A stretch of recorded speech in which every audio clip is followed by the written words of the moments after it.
Welcome to the Rim Break Rodeo. We hope this video helps. You begin by preparing both devices so pairing works. You want the box powered and the phone on the same network. First, plug in and power the Gtpl set-top box, select the correct HDMI input on your TV, and confirm the box shows its home screen.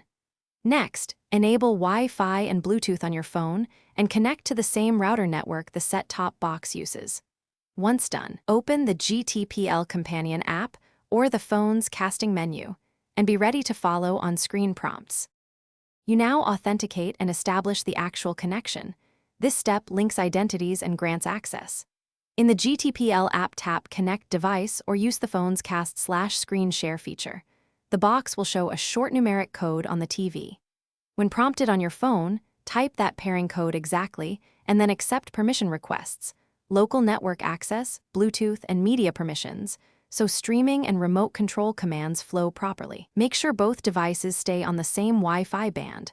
Otherwise, reconnect. You finish by verifying controls and addressing common failures. This ensures reliable use going forward. Start playback of a short video, adjust volume and navigate menus from your phone. If everything responds, you're done. If the connection drops or never appears, reboot both the Gtpl box and the phone, wait 30 seconds, then attempt pairing again. Also, make sure the set-top box firmware and the phone app are updated. Outdated software often blocks pairing, so updating fixes many stubborn issues.